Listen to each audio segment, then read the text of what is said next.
Hello, welcome back to another episode of Classic Model Trains. I'm Ron.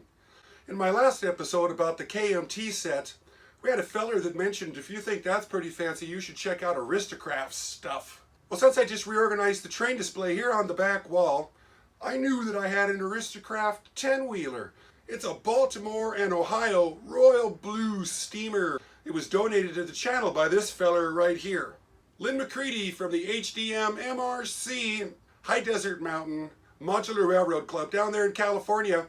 He donated about 30 locomotives to the channel, and he even hand delivered them up here to me. I got to meet the guy. Great guy.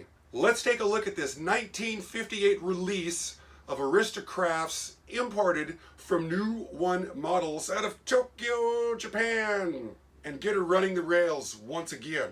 I just want to remind you guys, this locomotive, like all the locomotives that I've ever done on this channel, we're going through it for the very first time together. I don't have practice runs, or I haven't done 50 of these things and then I'm filming one of them finally. No, I'm opening them up and rooting through them and figuring out how they work for the very first time. Just like this one here, let's do this together. So let's take ourselves a little look at this Aristocrat. We got a broken truck back here. Missing a couple wheels. Hopefully I've got a truck I could throw on there from the old parts bin. Oh, it's dirty. This thing is filthy. Filthy. I wonder if I could polish these up.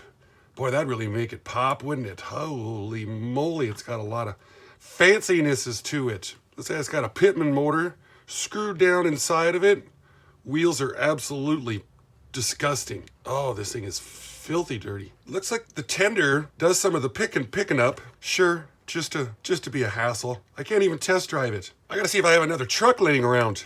I gotta fix this up so we can use this for electrical pickups. See what we got. Well, after digging around through here, find out these are 36-inch wheels. In the bottom of this tender, it says New One model, Tokyo, Japan. And the juices is definitely flowing through here. So I ohmed it out with this, finding out we're picking up on one side of the wheels. And I happen to have this little tender right here that doesn't have a locomotive. And looking underneath of it, it says New One model, Tokyo, Japan. Can you believe the luck? And this has got metal trucks on it, but it's got insulated wheels. So if I swap the wheels around and put in some of these brand new Intermountain 36-inch wheel sets, I think we're going to be able to make this be conductive once again. God, I love having parts just laying around so you can work on stuff.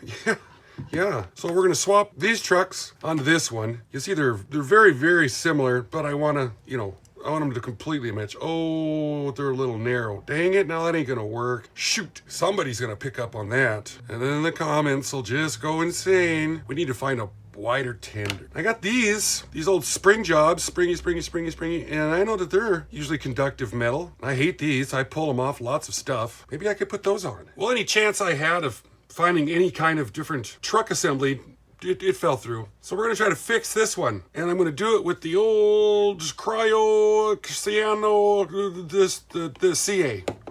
Super glue. I got it set up here on a jig, holding up the bolster. And I got a new set of metal wheels in it. I got the polarity correct for both of these things being a pickup. And we're going to see if this CA is going to hold it really well. So this is over here in the truck shop getting worked on. This guy, he didn't get... If anybody, probably somebody knows what this goes to.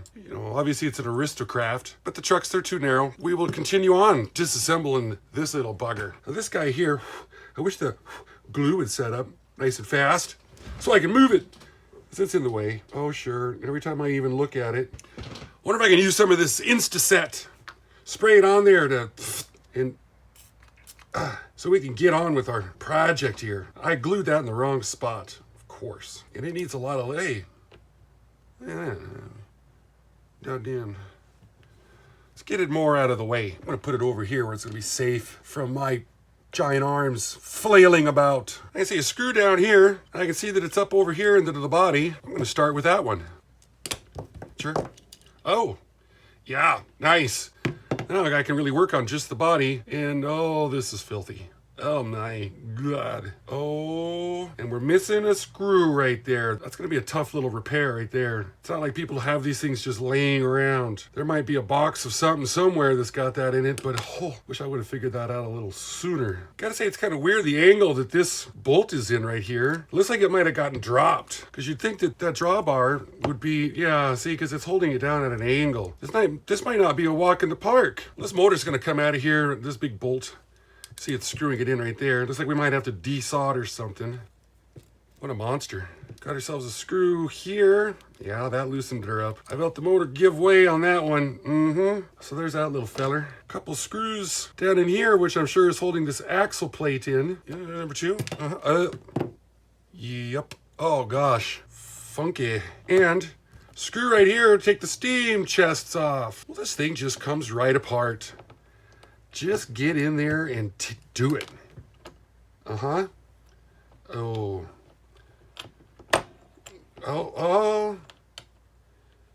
Okay, lots of stuff there. Ease. We better get our paint tray out. This is starting to get deep now. Spacer. Yes. Wore out washer. Then use this bolt right there. Front trucks. Steam chest. Oh God, they're like stuck in there. Oh jeez. Oh, yep. Yeah. Oh, we can really get in here and clean this. Now, oh, it's all metal. Loving it. Loving it. And one more right here for this pickup. Spring. This little fella right there. That little tiny nut. Should have a nut driver on it, really. Okay. So what happened there? A nut with a sleeve on it, the drawbar, the electrical connection. Then there's an insulating washer right there. This is the ground going to the motor. There's an insulating washer under there. Plus we have another nut. Get that off. Insulating washer. Pull this out. Yep. And there's even like a plastic tube around these threads right there to complete the insulation of the ground. We're down to this. Filthy. Very filthy. So what's the next step I'm going to do? Odorless mineral spirits, Q-tips. And I'm just going to enjoy myself cleaning all this up. Everything that's filthy. We're going to take this to the sink. Wash that with a toothbrush and some Dawn dish soap. Little mild. Clean, clean, clean. Clean all this up. Yes. Oh, there's grease on them axles. It's so thick in there. Yeah, oh God. Wow. This thing would have never ran if I tried putting it on the rails anyway. Look, we got a brass gear there. Brass worm gear. Yes. Good stuff. Clean this up. Armature's absolutely filthy. Probably take this screw out here, get this brush assembly out of the way so we can get in there and clean that armature. This motor could be taken completely apart. We'll go over that later on. We're going to clean this stuff up.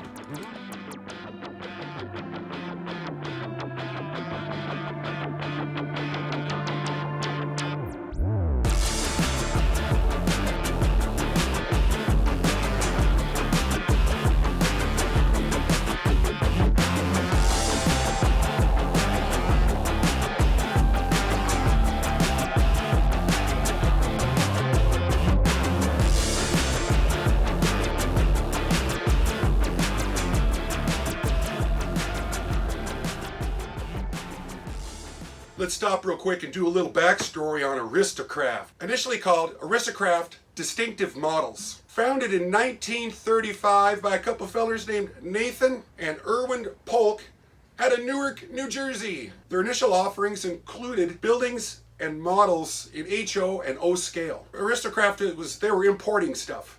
Some of their initial imports that they were offering, rebranded into Aristocraft, were made by Pocher of Italy and Fowler Brothers out of Germany. From 1948 till the end of 1950s, Aristocraft was the sole importer of all Rivarossi products. The 187 or HO scale sold by Aristocraft in the post-World War II era were cast in metal, finely detailed, factory painted, and were equipped with open frame 12-volt DC motors. And their offerings of steam locomotives, it was extensive. Oh man, they had a lot of them in there.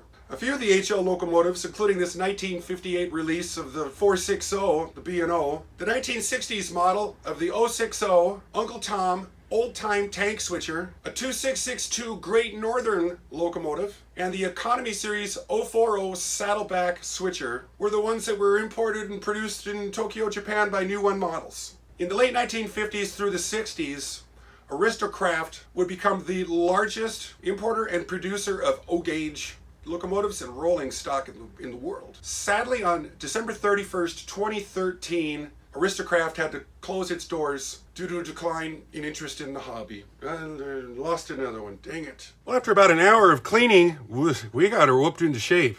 It is looking really good for sure. Start to reassemble this little sweetheart here. These, oh, careful now, whatever it was. It made a scary noise. Me trying to jam stuff. Need to put a little oil on these axles in here. They had grease on them, and of course the grease was hard. Gotta get this thing to turn really easy. What is binding up? Oh, grabbing kind of onto the wrong wheel. Come on now. This axle retainer on there. Get these axle retaining screws in. Can't believe this one was just sitting there standing up like that. I can never do that in a million years. I'll never be able to do that again. The heck does that happen? Yes. Let's give these guys a little taste. Maybe it's doing a little bit of binding up right in there. Get them over here also. Oh yeah. Oh yeah. Oh, every once in a while she likes to bind up right there. It's interesting. Now I get a fight with these. I'll find out if I'm being smited today. This might be a smite day. Oh gosh, yes. Put one in, one falls out. Put the other one in, the first one falls out. Come on now. Sure. Let's get a little oil going on here. Yeah, everybody loves a little bit of oil. Oh. My. Yes, that is not shabby at all. Gotta get this pilot on. Kind of shined her all up. Give a little oil on these axles up here too.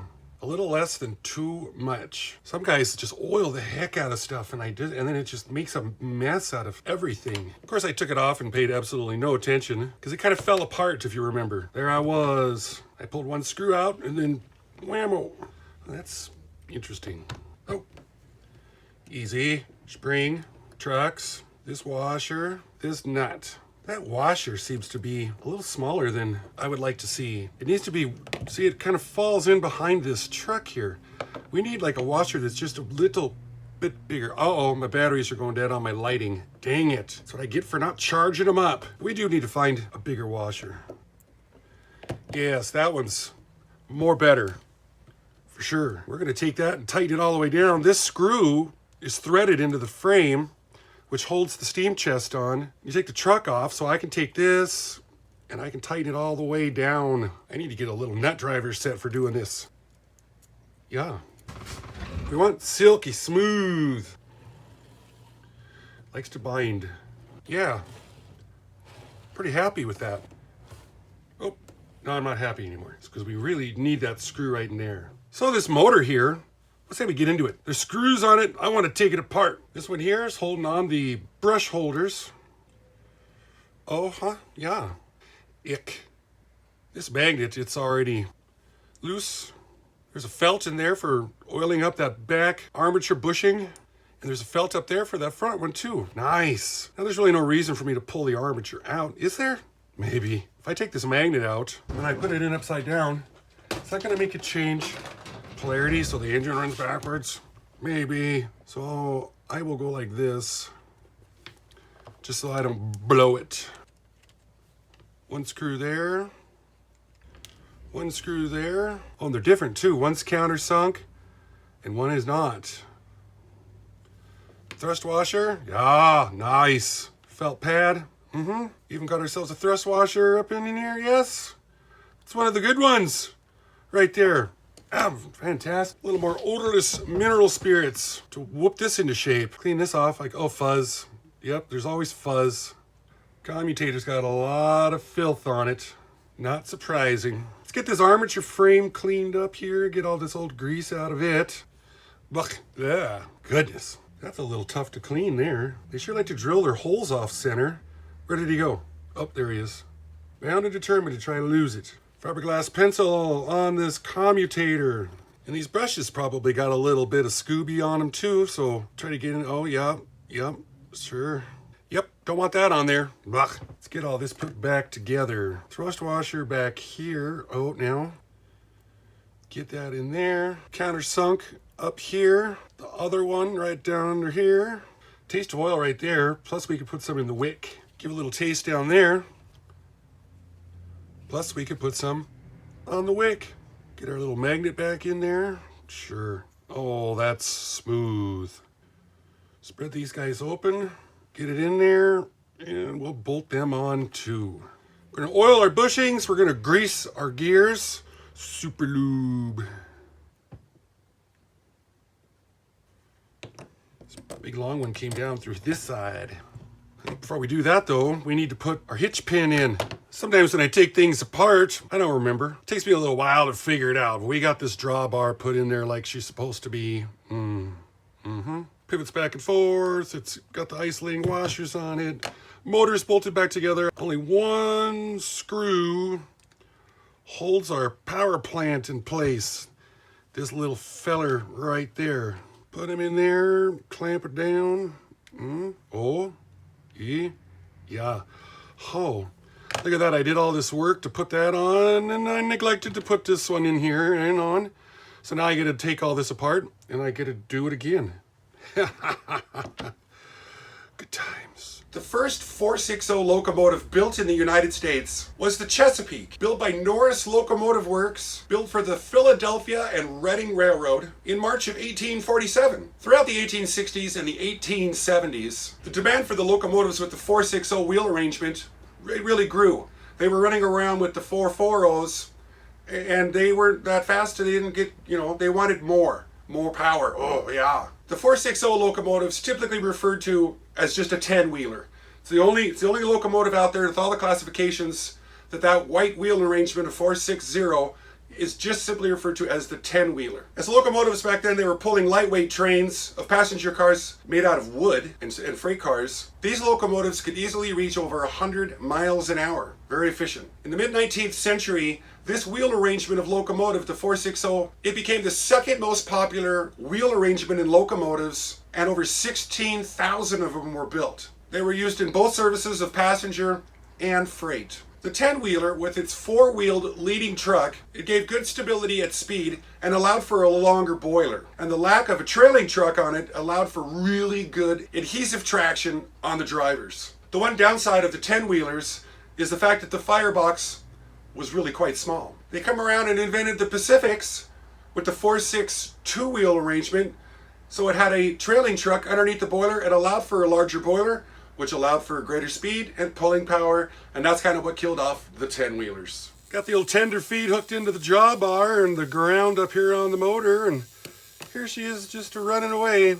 Probably hasn't ran in a long time. I did have to find a little tiny screw to put in over here on this main rod, because it let the wheel get out of time just a little bit, and that's what was causing that little locking up, that season hit kind of thing. Efficient? No. 25, yeah, this, of course, that little motor, who would ever expect it? Maybe I'll just sit here like this and have a cigarette and hold it up in the air and let her run in some. Get loosened up. She's tight. See all the super lube that I put in? It's already leaking out up over here. I see it shining up there. It doesn't. Maybe I just guess I put too much in. Now that we got the locomotive doing its thing, let's get this tender put back together, making the juices flow so we can test this on the track. Here's that truck I did that repair on. Put several layers of the CA glue, the super glue, on it. Now whether this side is going to conduct very much, it's irrelevant, because I made sure that I put the conductive wheels over on this side so it'll have this part to do the conducting on. So if this thing is sitting like this when it's on the track, we got to figure out which way we're going to put the conductive wheels on. I'm betting that these wheels over here are going to be conducting to the, no? Oh, look at me. Sure. So it's picking up the juices from over here. So I got to put these trucks on where they're picking up the juices from over here. Wait a second. Yes, there's the... Holy. So it's going to go on like that. And if I did everything right on this one, which I didn't, of course, why would I? They're going to go on like that. So our pickup wheels are over here and over here. And to make this conduct a little bit better, I cleaned up these pads right here, clean them up underneath there, and I'm still going to put a little bit of this conductive grease on there, just a touch. And I'm going to try not to get it all over myself. Just a little tickle. Yes, I'm going to throw that toothpick away. It's a nice fall day out there today, and there's lots of activity taking place. All the hot rods are out making noises. Get these trucks screwed back in. Tiny little screws. Since we're here, this coupler seems to be kind of buggered up. We're gonna throw a 148 on there, but we're gonna have to get a standard box. 242 universal black boxes. You know, they show up looking like this. I just know I'm gonna probably have to cut that pin off. See this pin right here? It's gotta go away. Ow, right in my eye. Get a little filing done on it so it's flush. Put the word Katie facing up. I gotta trim this lip off here. Get that squared up and plumb and level with the world. Oh, sure. You betcha. Then we got this, and this. We can go put it on the track and see if she'll run. Let's twist the old wick on her here.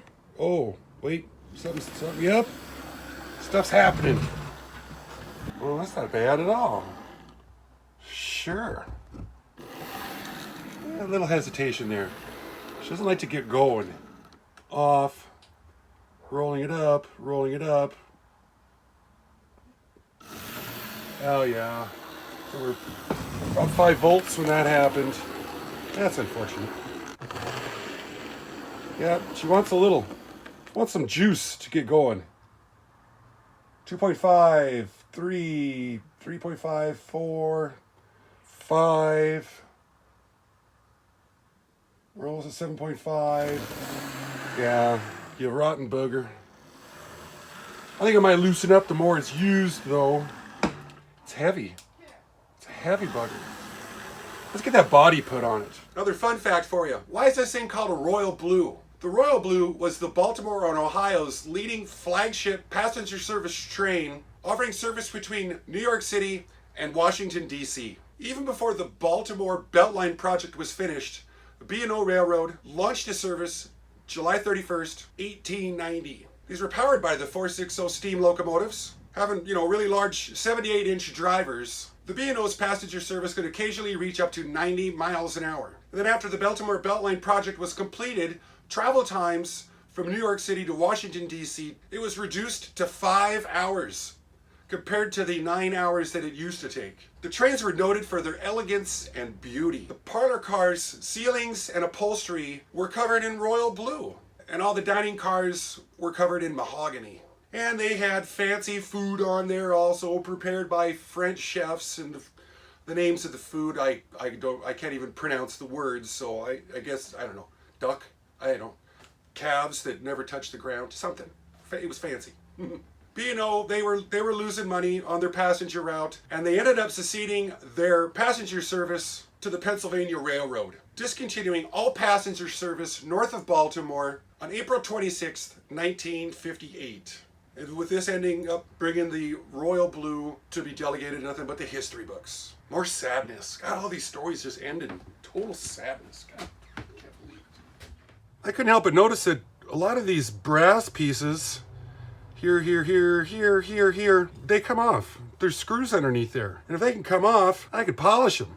Maybe that'd look really nice to give this thing a little polish. One way or another, make it look a little shinier.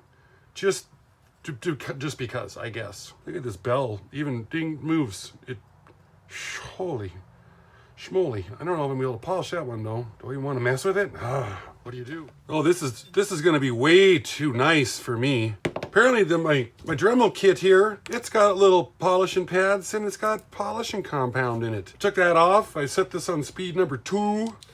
Yeah. And I held it in my fingers and dropped it 12 times. And polish. I gotta do the rest of it now. This locomotive's gonna almost be too nice for me. Man, oh man. That's really coming around right there. It turns out this solder blob I've got right here for the juices to hook up to this one brush, it's too big. and it is rubbing on the metal body and shorting out. So we got to desolder all that and make it not so nasty. Use some of the stuff here. It's called solder wick. Where to put that so it's not so in the way. Maybe I'll put it a little lower here, right on the side where we got more room.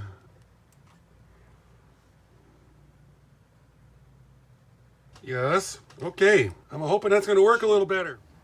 That polish and that brass stuff, oh my gosh, it came out super, super nice. Let's take a look at it running the rails now that it's all complete. I even went online and found some audio of an old 10-wheeler chugging down the track, and I mixed it in there and tried to time it the best I could to just make it look as impressive as it is.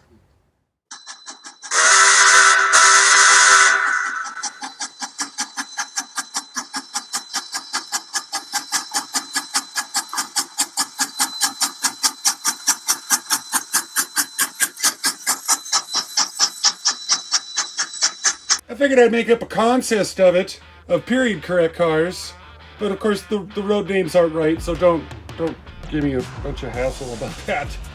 So it needs to have something to pull, and it just looks silly pulling 80-foot box cars and stuff.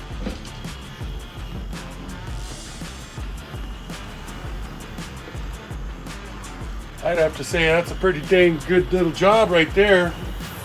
It seems to have plenty of power. We're only sitting at about 6 volts right now. Yeah, I'm loving it. Loving it. This restoration came out real nice.